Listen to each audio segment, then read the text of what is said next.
Hi. I started a series on comprehensive government reform, and a long time ago, months back, I ran into some difficulties with getting around and things like that. Long story. Any rate, I have not gotten back to working on it, and I probably am not going to. I'd like to, but there are just too many things in my life I'm probably never going to get done because life is too short. Now, I'm guessing this video is going to be really choppy. I've got a lot of stuff running. I apologize if the audio is bad, but what I'm actually going to do is read my keynotes for anyone out there that comes across this and cares to listen and hope that they might be able to understand some of it, because the whole thing is I don't have all the answers. No one of us does. And I don't want to be the one giving everybody all the answers. I mean, even if I had them all, I don't want to be the one giving everybody all the answers. It's not about that. We need to learn to think as a society and to figure things out together. So, I'm going to read the keynotes. Anybody has any questions, feel free to send them to me. Maybe I'll answer them. Maybe I'll even make a video about them. I might, even if I get enough questions, actually go back and finish the series I started. But there are so many more important things I want to get done. And right now, I'm looking at, I have been tormented to such an extreme degree for trying to make the world better. For example, being arrested in Georgia for having things like fairness for all 100% on my clothing. And they seem to think this is actually a crime there. That we should not try to tell each other that the world needs to be a better place, or that we should be kind to each other. So I'm just going to read this, my keynotes, which were just intended for things to spark me on a topic, so I could begin talking about what I know of it, or what I've thought about of it, what I've figured out of it. Like I said, anybody can do this. I have spent a lot of time on it, much more than I'm guessing most people have. So like I said, if you want to call on my knowledge, feel free. And one thing I want to say very clearly, and I hope this is clear in the video: if I disappear, if anything bad happens to me, it is not suicide. I know there are a whole lot of people who try to make the world a better place who end up either assassinated or committing suicide, supposedly. I ain't seeing it. Because you know what? There's a reason why we work so hard on these things. It's because we care. And suddenly taking ourselves out of the world that we're trying to make better wouldn't make any sense. So, here we go. Let's see. I don't even remember what I wrote on here. I'm just going to read what I've got. If it doesn't make any sense, so be it. If there are things in here that I left errors in, I'm probably going to read it errors and all. So, just, food for thought. And then hopefully I can get on to another video after this, because I would like to introduce a language project that I've revived, which I'll explain that in the other video if I manage to get to it. The reason I have not compiled all of this is because I want to, the reason I have not compiled all of this is because I want to discuss, I want discussion, not take it or leave it. Yeah, that's what I got on here. If you don't have a comprehensive plan, this is what somebody told me. If you don't have a comprehensive plan written out, okay, I read this in my first video introducing this, by the way, straight off the thing. If you don't have a comprehensive plan written out in a way that you can share it with others, then you do not have a comprehensive plan at all. This is what I was told. I disagree. I don't want to get into that right now. Like I said, these are my keynotes. Okay, people have a right to plan for it to people have to write a plan for it to exist. Duh, not really. What you have is a bunch of disjointed ideas, posts, and handouts that, in your head, you consider a comprehensive. You consider them comprehensive. In reality, not a plan at all. Well, okay, you know what? Let's assume this person is right. Other people can work out the comprehensive plan themselves. It doesn't have to be me. I'm getting old. I've been doing this a very long time. If people want the answers from me, they can come to me and see if I have them to give them. I might just have them. But then, that's not going to teach people to think, is it? So, anybody wants to take the easy way, I'm still here for the moment. Nobody's wiped me out just yet. So I wouldn't be surprised if they come pick me up anytime soon and make me disappear. Okay. And if that sounds paranoid, it's not. It's just reality. Wow. I'm up to 5 minutes and 28 seconds, and this thing is completely frozen. I don't think it's even recording me. It might be. I'm going to go ahead and just read. And hope it's still recording. Recognize that society is in danger. Sorry, my writing is really, really bad, by the way. It's sloppy. Oh, I don't think you can see that. But it's very, very sloppy writing. Okay. Recognize that society is in danger. Such ideas are common but important. Recognize that disapproval is not being counted in elections. Recognize that a lesser evil is still evil, not good. Encourage action which will reduce lesser evil votes. Let's see. Encourage action which will get disapproval counted in some way. Recognize that many people are not happy with the status quo. There's a note about wealth envy here. Oh, okay, that's on the next one. Recognize that unhappiness stems from real problems and not wealth envy, as some people would have you believe. Recognize that the people have solutions which corporate bought politicians won't support. Fact of life. Recognize that the USA has government which was designed to be modified. This is a good thing. Those of us fortunate enough to live in the United States of America have the opportunity to do what the country was designed to have done to it, to make it better. Recognize that, well, of course, unless somebody who doesn't want it better stops you. Good luck with that. But I would encourage people, die trying. It's worth it. Don't give up.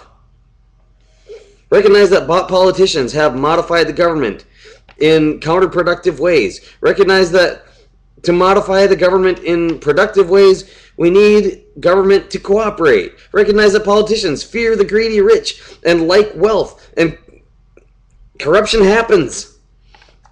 Recognize that there's a need for more success among politicians who support the 99% or the 100%, better yet. Recognize that lesser evil voting does not help the best succeed. Recognize that electoral reform is an essential step in making improvement. Recognize that all kinds of electoral reform are mutually exclusive. Recognize that the elections, as they are now, enforce election of the most hated and feared team. Recognize that IRV, or instant runoff voting, enforces elections slightly better, but still based on the same way that we vote in the United States. And why that's the case. Recognize that it takes too long to get rid of a bad politician, and neither term limits nor impeachment help. Recognize that a no confidence vote may be easier than impeachment, but still is not preventative. Recognize, for those who know what a no confidence vote is, recognize that term limits discourage political careers and encourage corruption. Term limits, in other words, are not a good thing. We need to get out bad politicians or keep them out in the first place, not stop the ones who are helping us from being able to build a career and do what they do best. Recognize the true value of democratic representation, and by extension the value of voting. Recognize that fair elections are a worthy investment and could be done annually. By the way, this thing's about to run into 10 minutes, I think, and if it does, it might just cut me off. I don't know. Maybe it runs longer than 10 minutes, but I'll just keep going. Recognize that a national holiday for voting would address several problems. Recognize that primary elections reduce people's options. That's not a good thing, by the way. Recognize that public primaries should be entirely open and not restricted by party. In other words, if the public pays for it, the public should get to participate. If the party pays for it, let the party participate. That's their business then. If we pay for it, why in the heck should we not be allowed to vote in their primaries? It's ours if we pay for it. I think that's pretty straightforward. No. Where am I?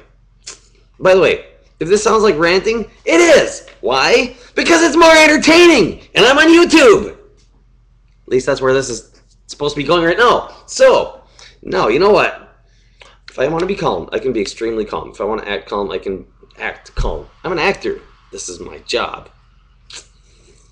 You want to think I'm crazy? Feel free. Now I'm going back to the ranting. Okay. Ooh, let's see. Recognize that primary elections reduce people's options. Yeah, I said that, didn't I?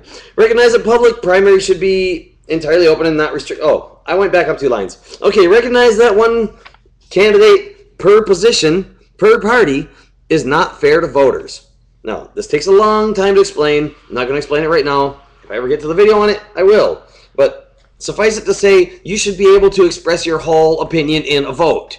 No party should have a right to limit that. No individual, no corporation, nobody should be able to say, you know what, we'll let you express part of your opinion, and we'll call that one vote. No, that's not one vote. That is one part of a vote, unless that's all you have to say.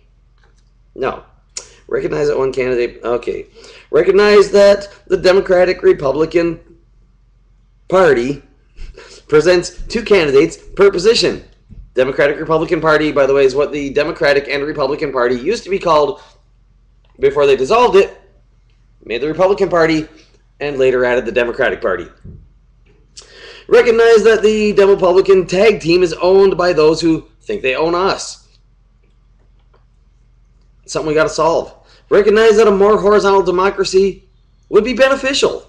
Recognize that the Occupy movement has a type of horizontal democracy. It's not working real well yet, by the way, but, you know, experiments have to be done to perfect things. Recognize that important key issues such as campaign finance reform are addressed by Occupy. It is a good movement, people. Those who don't know that should look into it. They're not perfect. Neither are the rest of us. And anybody who includes the 99% is going to have flaws amongst them. But you know what? Not being inclusive is a flaw in and of itself. No, my camera's frozen again from my end. Don't know how much of this is actually recording. Recognize that a comprehensive plan may and should evolve as it is unfolded. In other words, me having to deliver the whole comprehensive plan is not the best way. But I am willing, if I can find the time and the resources and be able to just get to it. And it would make it easier for other people to save them a lot of work. But then it's more my way. And that's not exactly what I want. I want it to be good. I'm not saying my way isn't good. I'm saying our way could be better. Recognize that people need to get involved if they want things done. Recognize that politicians need to see that people care. Sorry, like I said, bad writing. Recognize that any voting, it is important that politicians see that people care, by the way. It's important that what's seen as apathy is recognized for what it really is. People ending up feeling like there's nothing they can do, not like there's nothing they want to do. Recognize that any voting system which hides public opinion misrepresents people. Recognize that a weighted net approval voting system is designed not to hide public opinion in elections, or anywhere else for that matter. Implement the weighted net approval election system at all levels. My suggestion. Allow any political party any number of candidates for any reason in the general election. Make it illegal to use any tax money for federal funds or local government funds to support any election or caucus in which voting is restricted based upon party affiliation in any way.